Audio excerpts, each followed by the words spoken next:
4 November শুরু হচ্ছে BPL এর পঞ্চম আসর। উদ্বোধনী ম্যাচ সহ মোট 8টি ম্যাচ অনুষ্ঠিত হবে সিলেট আন্তর্জাতিক ক্রিকেট স্টেডিয়ামে। এর মাধ্যমে দেশের সুন্দরতম এই ভেন্যুর ক্রিকেট যাত্রা বিশ্ব দরবারে আরও এক ধাপ এগিয়ে যাবে বলে মনে করেন সংশ্লিষ্টরা। তবে বিপিএল এর ধারাবাহিকতায় এই ভেন্যুতে আন্তর্জাতিক ম্যাচ আরও বেশি আয়োজনের পরামর্শ দেন তাঁরা। সিলেট থেকে শ্যামানন্দ শ্যামলের ছবিতে আরও জানাচ্ছেন আব্দুল আলিম শাহ। দেশের সেরা ক্রিকেট ভেন্যুর মধ্যে অন্যতম সিলেট আন্তর্জাতিক ক্রিকেট স্টেডিয়াম। চা বাগান ঘেরা, পাহাড়ি সবুজ প্রকৃতি আর গ্রিন গ্যালারি এই স্টেডিয়ামের বিশেষ আকর্ষণ। আর প্রথমবার বিপিএল এর আয়োজক হওয়ায় স্টেডিয়ামটি পাচ্ছে নতুন মাত্রা। কয়েকদিনের মধ্যেই দেশি বিদেশি তারকা ক্রিকেটারদের মিলন মেলা হবে এই স্টেডিয়ামে। মাঠে ঝড় উঠবে 4-6-এর।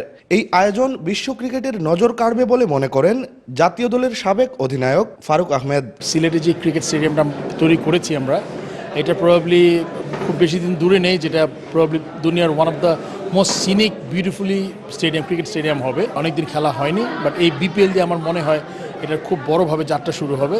দেশের প্রথম রকস্টোন দিয়ে বানানো পিচ ও গ্রাউন্ডের স্টেডিয়াম হিসেবে পরিচিতি হবে বিপিএল এর উদ্বোধনী এই ভেন্যুটির।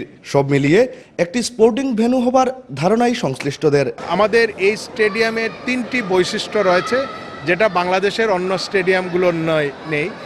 প্রথমত, এটা প্রাকৃতিক যে বিষয়টি, আমাদের গ্রিন গ্যালারি, যেটা বাংলাদেশে অন্য কোনো জায়গায় নেই।